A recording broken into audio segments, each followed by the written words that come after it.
Former Prime Minister John Howard and his long-serving Foreign Minister Alexander Downer issued a rare statement late last week warning against the Albanese government's recognition of a Palestinian state.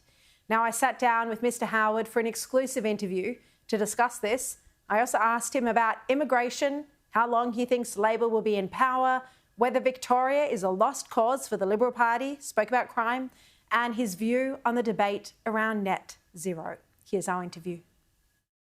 Mr Howard, thank you so much for being here today. Really appreciate it. Great pleasure.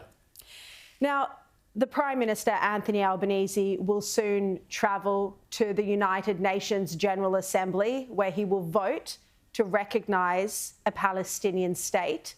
What do you think of this move? Well, I think it's wrong both diplomatically and politically.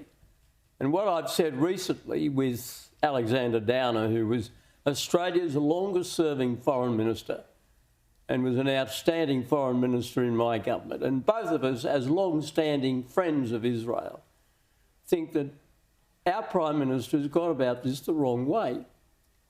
The way you recognise a state is through patient diplomacy, particularly when you're dealing with a country that has had such a difficult history as the Palestinian territories.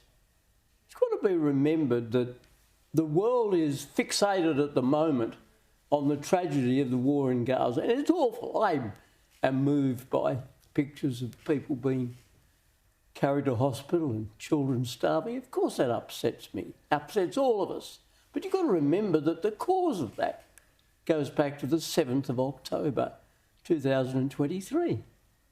When Gaza illegally, viciously and aggressively invaded Israel and claimed 1,200 lives and took hostages and committed countless atrocities, and we're still living in the aftermath of that. But going back much, much longer to 1948, when Israel was created with the sanction of the United Nations. You remember that? The United Nations, and the first president of the United Nations was Dr H.V. Evatt, who later became a Labor leader. Now, he's not a person who I greatly admired, but on this issue he was right. And he would never have done what our current Prime Minister done. And Bob Hawke, who of course I knew well, and we crossed swords on many occasions, but on Israel and on the Middle East, we're on the same page. And he wouldn't have agreed with what Albanese's doing either. And it's just, you don't recognise a country as an act of political expediency. You recognise a country if it's met certain criteria. One of them is defined borders, clear authority of the government. Now, those two don't exist. And what the Prime Minister is doing, and what I regret to say the Prime Ministers of Canada and the United Kingdom and others have done, is to, I think, slow the process rather than accelerate it. They keep saying, oh, if we all shout in unison and recognise Palestine, it will happen. It doesn't work that way.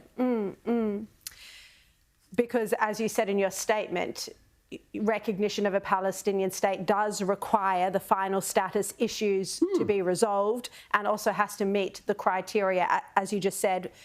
So do you think this is the move that these leaders of Australia, Canada, the UK and others are doing to try and recognise a Palestinian state prematurely? Do you think this is in breach of international law? Well, I think it just ignores international law, and if you ignore it, it's in breach. The answer has to be yes. And the truth is that you can't, as an act of political expediency, recognise a country. And when you look back on the history, I mean, I, as Prime Minister, was involved in a very, very serious attempt, along with a lot of other countries and Prime Ministers, to bring about a settlement between Israel and the Palestinians. We got very close, but in the end, the people who pulled the plug on the process were the Palestinians, wasn't the Israelis. I mean, I remember going to Ramallah as Prime Minister, and when Yasser Arafat was there, and I inspected his guard of honour. I remember the occasion vividly. And in the end, he balked. And I was told by Bill Clinton's now deceased National Security Advisor at the time, Sandy Berger, that right at the end at Camp David, he stood over Arafat and the Israeli Prime Minister and said, "You've got to sign this. This is everything you asked for." And in the end, Arafat said no. And why? Because Arafat was scared that the extremists, and he was pretty extreme, wouldn't accept it. Now, you've got to take risks for peace. Otherwise you are condemned to the certain destruction of war. In the statement that you and Alexander Downer issued, you described this move as reckless and dangerous, this move by the Albanese government. Well, it's reckless because it gives the false hope that you can have a lasting settlement. You won't get a lasting settlement unless there is an accord between the contesting parties. And there's no way that the Israelis are going to agree to this. There's no way in the end that a ramshackle recognition arrangement is going to be respected by countries such as Egypt and Jordan and Saudi Arabia. A couple of times while we've been talking, you've used the word political expediency.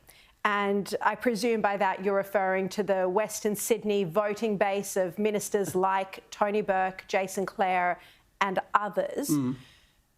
We've also seen people marching with terrorist flags across the Harbour Bridge and just in the weekly pro-Palestinian marches.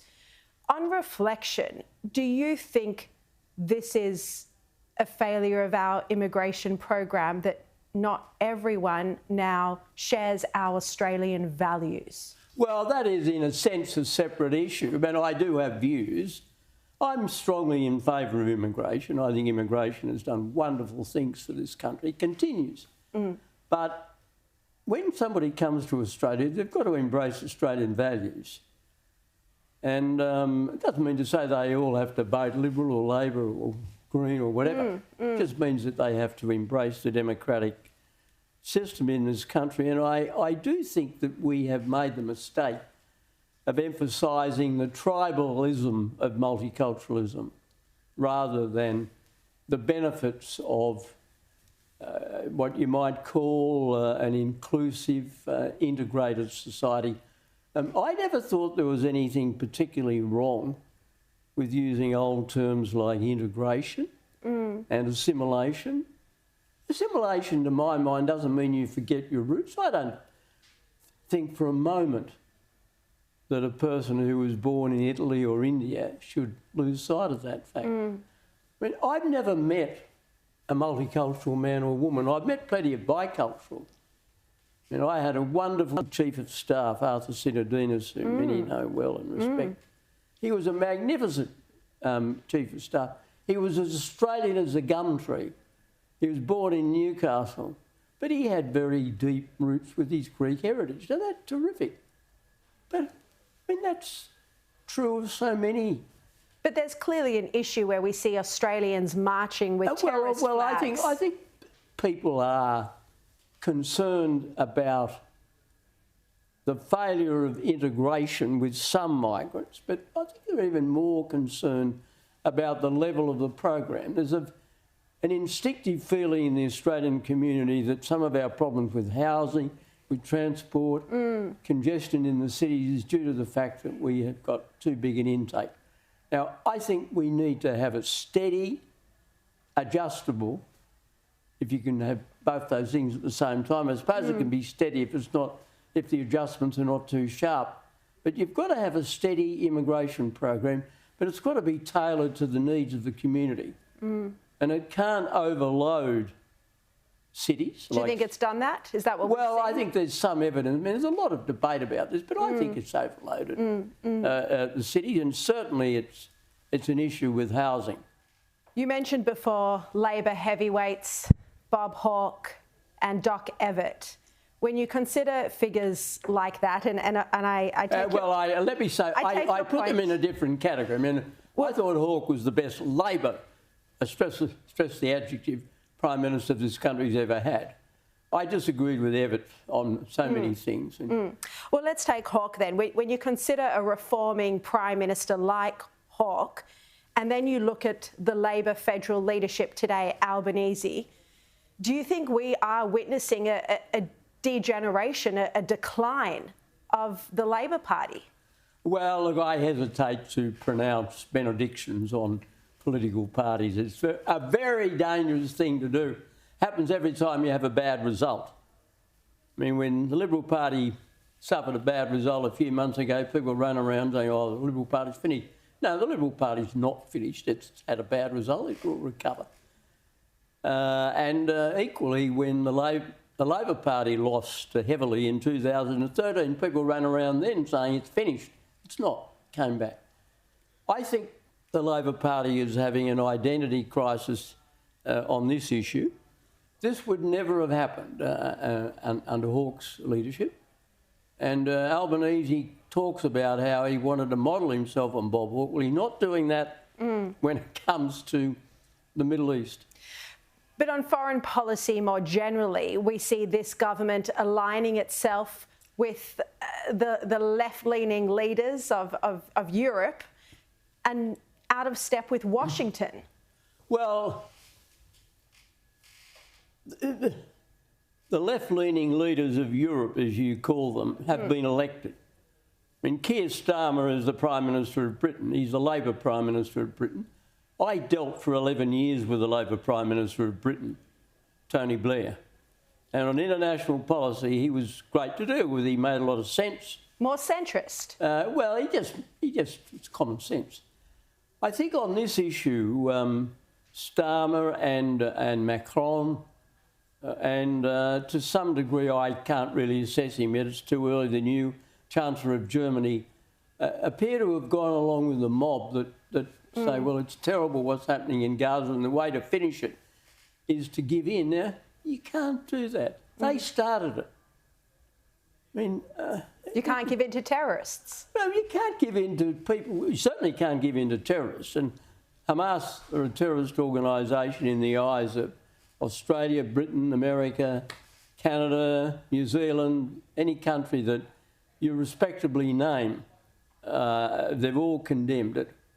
And there's always a situation where the country that retaliates inflicts a lot more harm on the country that starts the fight. I mean, you've got to remember that when the Japanese hurled themselves at Pearl Harbor, they claimed the lives of 4,500 Americans. The firebombing of Tokyo, even leaving aside the atom bomb, firebombing of Tokyo in 1945, and 2 nights in succession claimed 120,000 Japanese lives. Now, a lot of them would have been women and children, innocent non-combatants. But that is tragic. That's what happens in a warlike situation. And that is why it's so important to keep reminding ourselves that it was Hamas that started the latest conflict. If you are saddened, as I am, by the sight of children suffering in Gaza, and no child deserves that. And they still hold hostages. They're refusing they still hold hostages, and they took hostages, and for the deliberate reason of terrorising the Israeli population. And I think Israel is a remarkably democratic country. I mean, you get demonstrations every night against the government, and they're big demonstrations. And I can understand the feelings of the families of the hostages. I can also understand and sympathise with the Netanyahu government because they are carrying the torch against Hamas. Just finally, on a different topic, do you think that Victoria is a lost cause for the Liberal Party, given Jacinta Allen is somehow, according to the polls, on track to win the next election? And this is despite unprecedented crime, endless tax hikes, record debt, and the Indigenous Treaty. I don't think the Liberal Party is a lost cause in Victoria. No, I never think the Liberal Party is a lost cause because it's shown great recuperative powers in the past. Now, if you look at opinion polls, a few months ago, the federal opposition was well ahead of the Labor Party, according to the opinion polls. But the Labor Party ended up winning the last election with a better majority than I personally thought they would have. And a lot of people tended to agree with me in that. But I do think the Liberal Party has to focus on the policy divide in that state. It's had too many internal fights. I mean, the debilitating impact of the pseudo-deeming dispute was bad. I mean, look, there are certain fundamentals, and the position that Moira Deeming took on gender issues was right, and I thought John Pizzuto, talented though he was wrong on that. They've got to put that behind them. They've just got to get rid of that and focus. And if they do that, they can win, because it's been a pretty bad government, that Labor administration.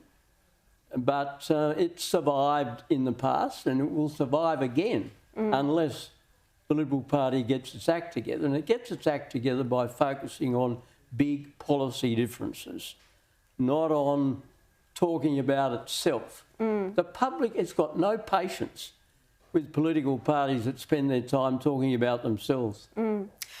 I think federally we are seeing a radical far-left Labor government. I do think this is unlike other centrist Labor governments of the past.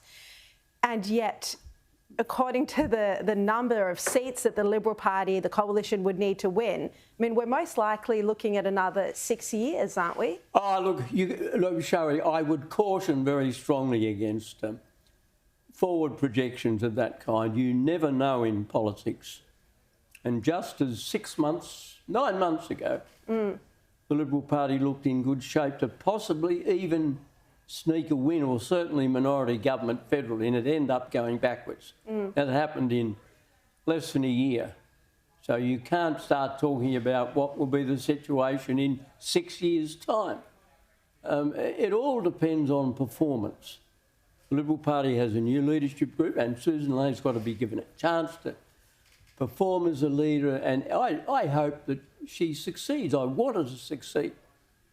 Not only because I'm a Liberal, but because I think she's got a lot of talent and a lot of commitment. But there's got to be a focus on policy differences, and the barnacles, as I used to call them, have got to be got rid of. I mean, if there's a difference of opinion on net zero, let us resolve it quickly. Do you have a view on what it should be? Oh, I've become a climate change agnostic. And I don't normally use that word except in a religious context, and I'm certainly not an agnostic religiously, but I am on climate change very agnostic. And I think the world is making a mistake by sort of going overboard about climate change, but that is a very big, broad issue. When you say agnostic in the sense of climate change, what do you mean by that? Just final question. No, what I mean by that is that I'm not persuaded that the world will come to an end if we don't reduce carbon emissions in a radical way. Yeah. So abandon net zero, the 2050 Well, that targets. means that I'm doubtful that net zero is worth the price we're paying for it. That's my view. But I'm a former. I'm a has-been. Well, you are still incredibly influential and well admired by all Australians. And I'm very grateful for your time today, Mr. Howard. Thank you so much.